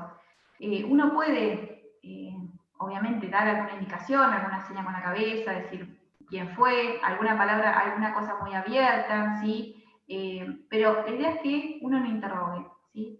Porque, como digo, si ese niño es interrogado por esa persona que le contó, es interrogado después por la madre o el padre que se entera, después es interrogado en el hospital, que se entera, después es interrogado por alguien más que pasaba por ahí, que también se entera, también es interrogado por sus amigos, que también les cuentan, y después llega a la cámara Gesell. Todo esto en el transcurso de 4 días. Las cámaras Gesell son rápidas, o sea, se piden y son rápidas. No son automáticas porque justamente, a veces pasan ahí, salvo alguna situación grave, de mucha gravedad, por ahí condiciones físicas acreditadas ya por el hospital, por ejemplo, sino generalmente se deja entre 3 días y 10 días, es un buen parámetro por una cuestión de la carga emocional que los chicos pueden llegar a tener.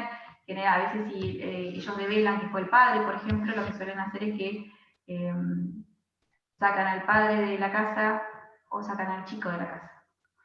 Entonces, en ese contexto de quiebre familiar, el chico está muy convulsionado y a veces no puede dar una declaración óptima en ese estado, tiene muchas cosas por procesar. Pero generalmente las cámaras Gesell son rápidas. Entonces, sin interrogar, obviamente lo contenemos, prestamos atención y después de eso accionamos responsablemente. ¿Qué es accionar responsablemente? Es hacer la denuncia o hacer los pasos para hacer la denuncia. Esto, bueno, puede, si son docentes, bueno, se puede hablar con, no sé, el director, si son una vecina, y no sé, por ejemplo, acá, por eso también es la delicadeza, digamos, de cómo trata, digamos, no es lo mismo que sea el padre, si a veces pasa, el nene te cuenta que abusaron de él, y uno va y le cuenta al padre, y el padre abusó del nene. Imagínense la situación. ¿Sí? Entonces yo por lo menos no voy a contar nada, entonces me guardo la información. Imagínense la situación.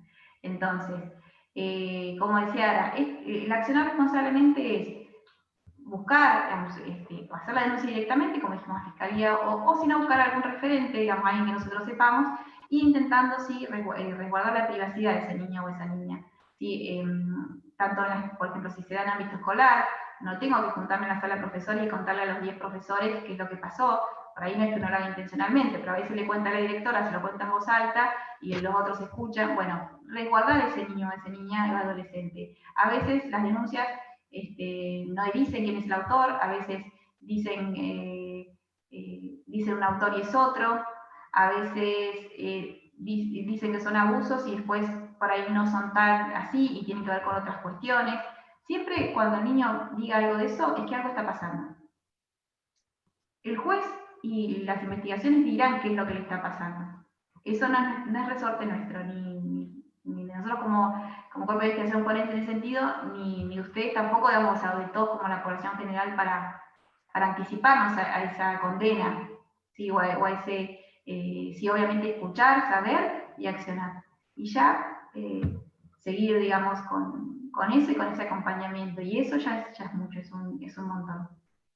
Así que bueno, un poco era contarles cómo intentamos escuchar a los chicos desde el Poder Judicial y que específicamente desde el Cuerpo de Investigación Forense, con este trabajo articulado, que lo contaba Ada, acá al interior del CIF, y también al interior del Poder Judicial con los otros actores, y también, bueno, acompañar, digamos, la escucha en relación a general, digamos, cómo se da esta situación en la población en general, donde también nosotras somos parte de la población. Así que, bueno, agradecerles eso y lo que ahora va a ser algún cierre. Bueno, seguimos. Siguiente.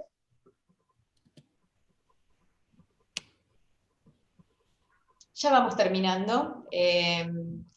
Algunas conclusiones finales que tienen que ver con que esto, ¿no? Hay que trabajar con otras disciplinas, no se puede trabajar solo, o sea, como médico legista no puedo trabajar solo, tengo que trabajar con María Luz, con Valeria, que es la otra psicóloga, con Cristian, que es el psicólogo, con María del Mar, que es la psiquiatra, o sea, no se puede trabajar solo, se trabaja con otros. En estos temas que son tan sensibles, se trabaja con otros.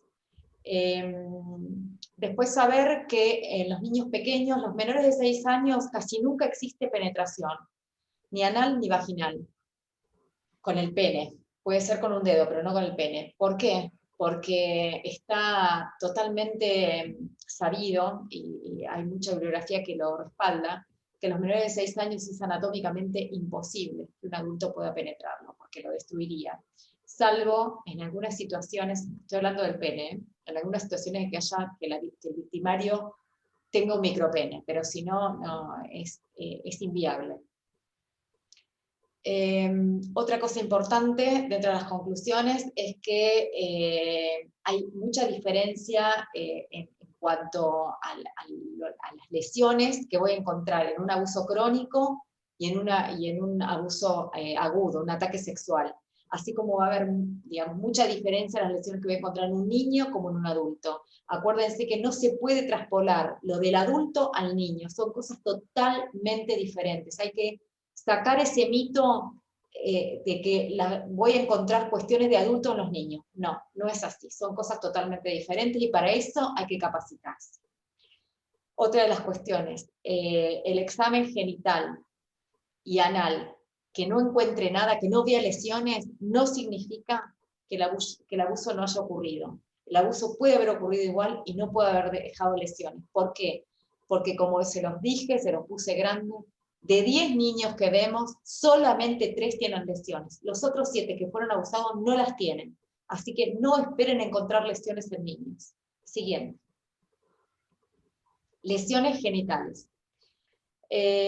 ¿Cuál es el riesgo de, digamos, en el examen? Sobrevalorar cuando nosotros encontramos, o sea, creemos que podemos trasladar las lesiones del adulto al niño, estamos sobrevalorando situaciones, o subvalorando en el caso que los hallazgos sean inespecíficos. Por ejemplo, en los niños varones, los actos abusivos crónicos en el ano generalmente no dejan secuelas. Y eso es terrible porque, digamos, físicamente nosotros no encontramos nada en el niño. O sea, no es que dice, ay, no tiene un ano dilatado, no tiene, tiene fisuras, a veces no tienen nada. Y no significa que el chico ese ha sido abusado. Entonces hay que desmitificar que el examen físico es lo primordial. No es así. Siguiente.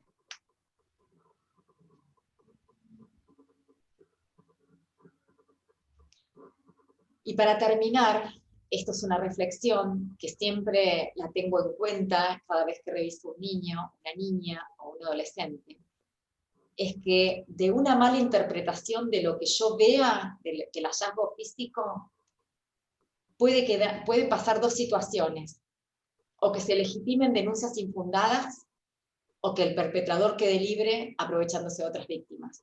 Y esto es nuestra responsabilidad, no solamente, digamos, desde el punto de vista pericial, pero cada uno como integrante de una sociedad tenemos una responsabilidad para la protección y la garantía de los derechos del niño.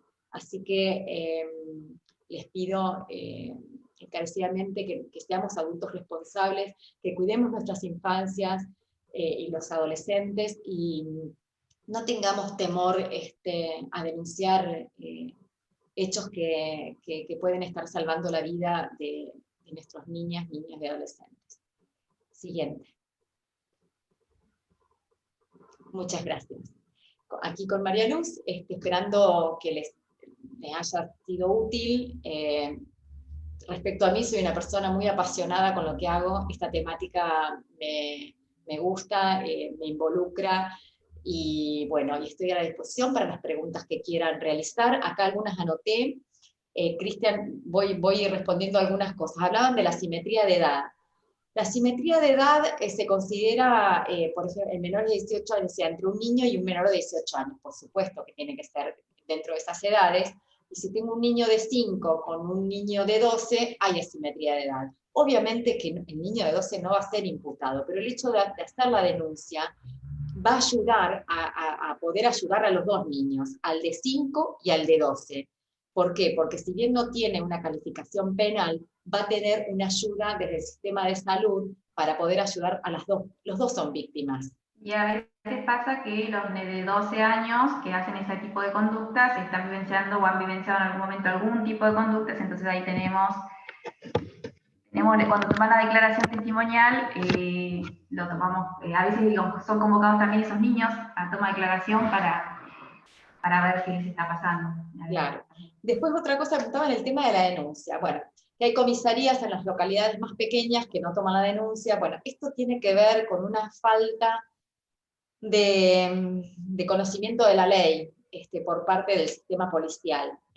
Igualmente, las denuncias se pueden hacer no solamente en comisaría, uno puede ir con una sospecha de abuso a un hospital y la denuncia ingresa por el hospital, puede ir a un servicio social del hospital y la denuncia entra por servicio social, puede ir a fiscalía, juzgado de paz, no necesariamente tiene que ir a una comisaría, puede ir a cualquiera de estos estamentos intermedios sin llegar a ser la fiscalía también, o sea, juzgado de paz en los pueblos, hospitales, bueno, comisaría ya lo dije, cualquier institución, organización pública está capacitada para poder recibir esta denuncia. O sea, la escuela también es una gestora. Si yo como mamá tengo este problema y fui a la comisaría del pueblo y el policía que está a cargo me dice que no me puede tomar la denuncia, bueno, como mamá iré a la escuela o como vecina contar esto en la escuela, a ver cómo entre la escuela, la vecina, bueno, todos tenemos que poner de nuestras partes para poder hacer la denuncia, ¿sí? Después hay otra... Sí. ¿Me permitís aportar ahí un poco de luz respecto a la estrategia que nos dimos Noelia y la mesa técnica que fue abordando delineando la capacitación?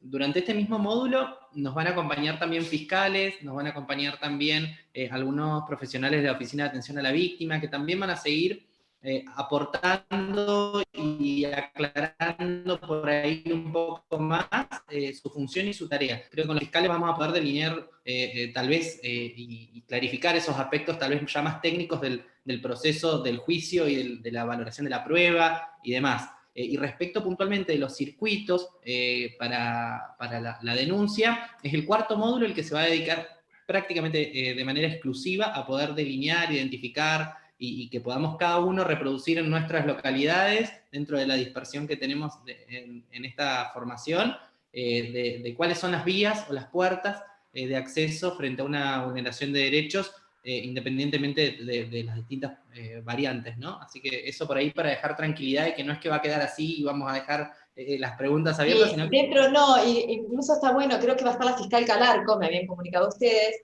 está bueno porque todo lo que es el marco legal y el marco de la denuncia, está bueno que la fiscal se los aclare bien. Yo sé, o sea, acá particularmente en Viedma, nosotros, o sea, las víctimas pueden ingresar por todas las puertas que yo le dije. Puede ser por el sistema de salud, en un centro de salud o en un hospital, puede ser por fiscalía, puede ser por la Oficina de Atención a la Víctima, puede ser por comisaría, puede ser por comisaría de familia, puede ser a través del servicio social, puede ser por un agente sanitario que va a una visita a una casa, o sea, no necesaria, puede ser a través de educación. Y bueno, si bien yo sé que educación tiene como su propio protocolo, en cuanto a que tiene que hacer unos cuantos pasos, o sea, la sospecha va a la directora y de la directora al equipo técnico, que en realidad ahí a mí me parece que hay como que medio burocratizado para mi gusto, digamos. A mí me parece que tendría que ser más ágil, pero no importa. Lo importante es que esa denuncia llegue, que no haya temor para la denuncia, porque la denuncia es investigación, no es apuntar a nadie de sospechoso, no, es decir que uno está viendo algo, que el niño ese no está bien, y que con esa sola intervención nosotros le estamos dando la posibilidad a ese niño de poder, de que pueda salir a la luz lo que le está pasando. Bueno, no sé si hay alguna otra pregunta más de las que yo vi, porque las otras son muy relacionadas con lo legal, y para eso va a haber, ya escuché una instancia.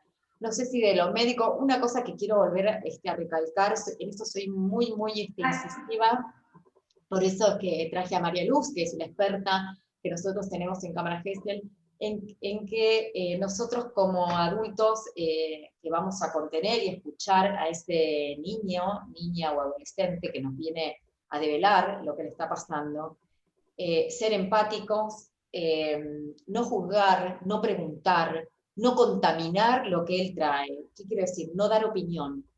Contaminar algo es cuando yo doy mi opinión, no me está pidiendo mi opinión, me está contando. Y eso tampoco, alguien me preguntó si los niños eran revictimizados en la justicia, y yo le dije que sí, que muchas veces lamentablemente sí. Intentamos por todos los medios que no, pero muchas veces sí. Desde mi lugar, ¿qué hago para no revictimizar? Es tratar de revisar al niño una sola vez, y solamente cuando hay muchas dudas, que en estos 5 años una sola vez me pasó con un adolescente por una lesión, que la cité a los 10 días, le pregunté si estaba en condiciones de volver, digamos, antes de irse, que la iba a citar para volver a revisarla, si ella estaba de acuerdo, le expliqué por qué, la importancia, porque necesitaba ver la evolución de la lesión para descartar otras cosas, y la llamé, le pregunté cuándo quería hacerlo, y ella accedió. Pero después no revictimizamos en el sentido de tratar de focalizar una sola revisión física, y lo otro es no preguntar. Yo no pregunto absolutamente nada del hecho, nada. Solamente pregunto al niño por qué viene, si sabe por qué lo trajeron, digamos, al consultorio, si le explicaron qué vamos a hacer digamos, en esa entrevista que tenemos, si sabe por qué está, digamos, qué vamos a hacer, le cuento lo que vamos a hacer. De qué se trata la revisión física, que tiene que ver con una revisión como cuando va al médico y la mamá lo lleva, todo con la diferencia que revisamos además genitales. Que esto también es una gran falencia del sistema de salud, que muchas veces en los controles de niños sanos no se revisan los genitales como una parte más del cuerpo, como si fuera el pelo, el ojo, la boca, las caries, bueno. Eso es como un poco una deuda que tiene el sistema de salud con respecto a los niños, y hablo de los niños y adolescentes, porque en general, hasta que no tienen su primera relación sexual, nadie revisa los genitales de un adolescente. Bueno, no sé si hay algo más para cerrar, María Luz. Tengo un par de preguntas ahí para María Luz, si me permiten, se las hago. Sí. Puntualmente respecto a, si podías aclarar un poco más respecto a las preguntas de las partes, nos decían cómo es esa instancia donde, bueno, vos transmitís o llevás por ahí algunas preguntas que surjan de las partes del juicio, de quienes están implicados en esa instancia judicial, y después respecto a la efectividad o qué estrategias utilizan cuando se trata de personas con discapacidad, o sea, con niños, niñas o adolescentes con alguna discapacidad, cómo manejan esas situaciones en la Cámara GESI. Bien, en el caso de las preguntas de las partes, es una instancia que se hace siempre, o sea, es obligatoria. Del otro lado, como yo les decía, está el juez que arbitra, digamos, da la palabra y decide si hay caso de controversia, pero no es el que no pregunta, digamos.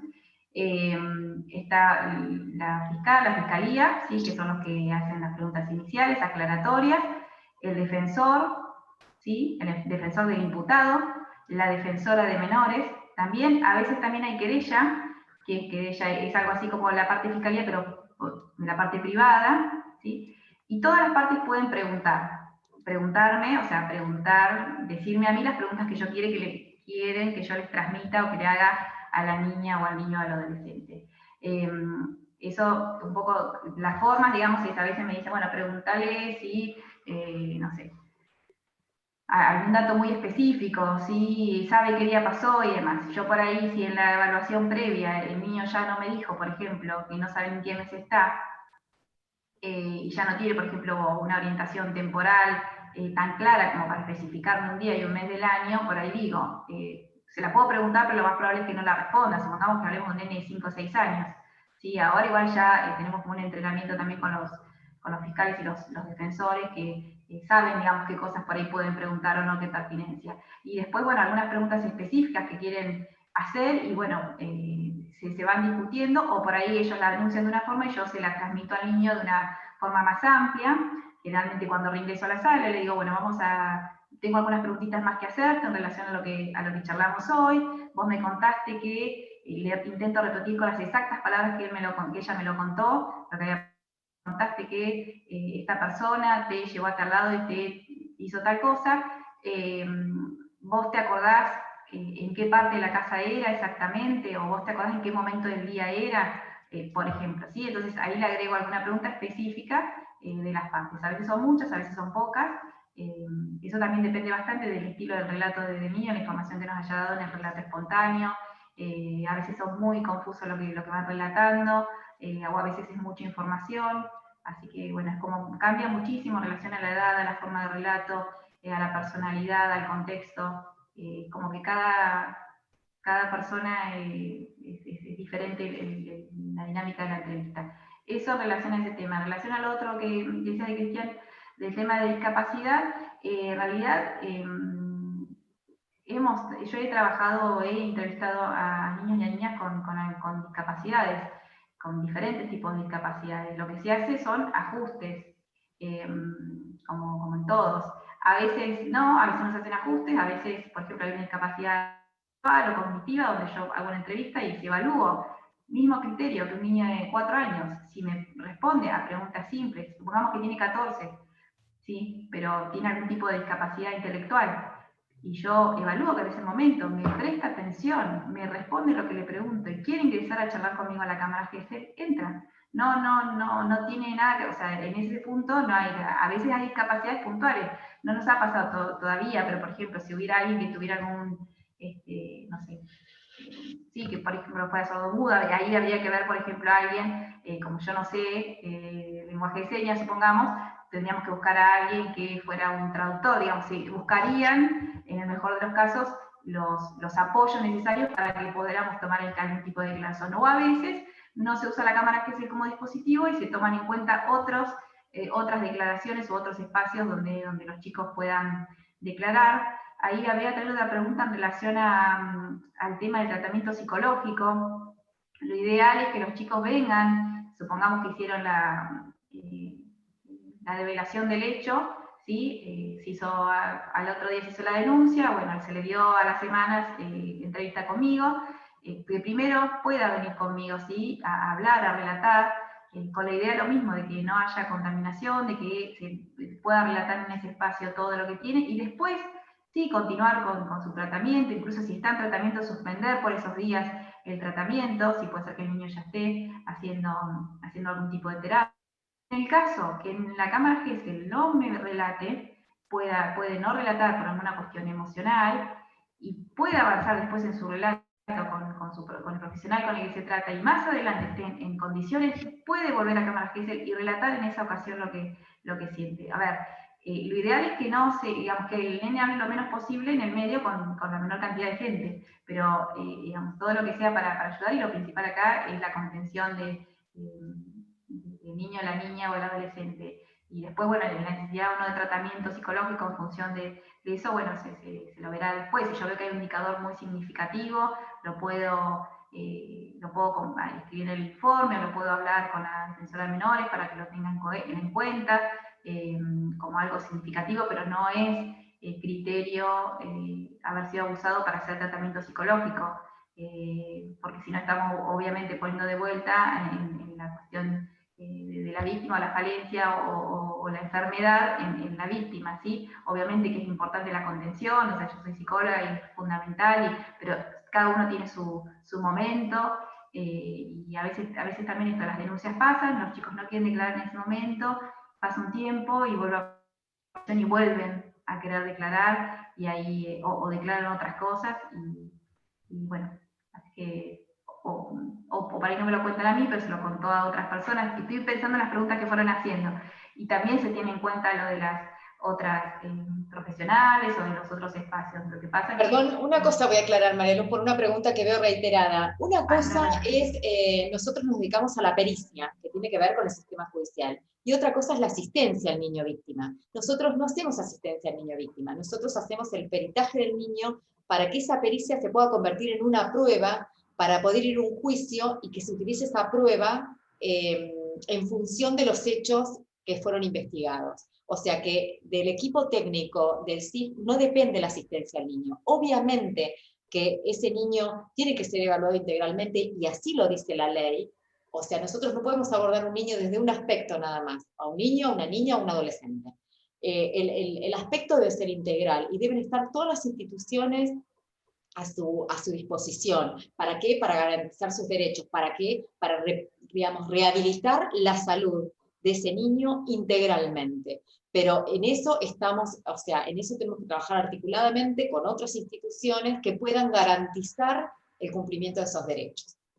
Exactamente, sí, nuestra función, digamos, central es eso, por eso yo hablaba, contener, y en ese punto sí es salud, y escuchar, y en ese punto sí es salud, o sea, y escuchar de la mejor forma, y nuestra parte va a estar en, bueno, hacerlo de la mejor forma posible, con la mejor pericia posible, que el chico se sienta lo mejor posible, para que después eso le sirva como prueba, que haga que en el caso de que haya efectivamente habido un abuso, pueda, digamos, llegarse a una condena, digamos, que tampoco depende de nosotros, sino que son otras instancias, pero esa es como la función central. Así que, no sé si había alguna más, Cristian.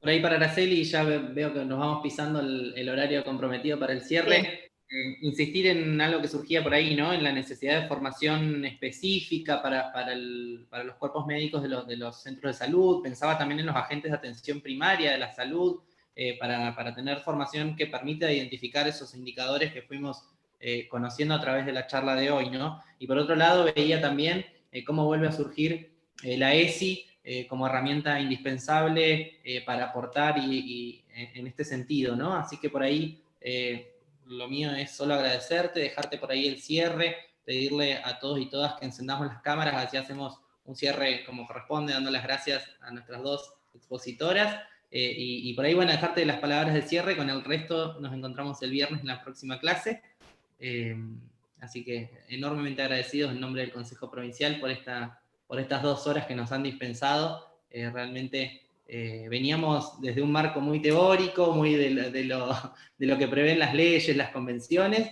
y fue un primer acercamiento realmente a un dispositivo, en este caso judicial, que se pone en marcha frente a una instancia que tipificada como delito, y un delito que evidentemente nos interpela como especie humana directamente. Así que has logrado sostener junto con María Luz la asistencia, lo cual arrancamos con 90 y en un momento miro y había pasado una hora y éramos 140, digo, en vez de irse se suman, ¿viste? Así que agradecerte porque has logrado sostener la atención y han sido muy claras, y creo que son espacios muy, muy fructíferos y constructivos, ¿no? Porque ponen también poder conocer el laburo que ustedes realizan prácticamente todos los días, y muchas veces pasa invisibilizado, ¿no? Así que agradecerles nuevamente, y bueno, nada, dejarte el micrófono abierto para que compartamos o compartan una reflexión final y un saludito.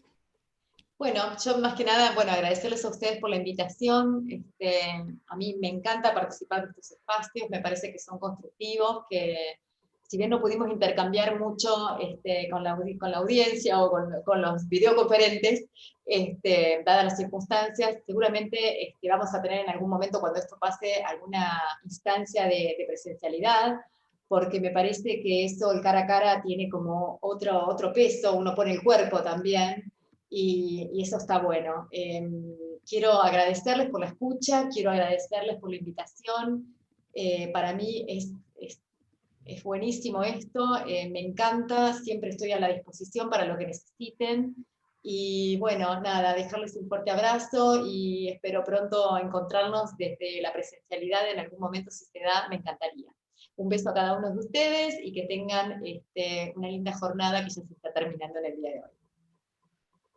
Bueno, muchas gracias, lo mismo que Ana. A todos y a todas por la escucha. Muchas gracias. Gracias, Chau, ambas. gracias. Los micrófonos para el saludo final a todas, por si alguna quiere aprovechar los últimos minutos. Muchas gracias.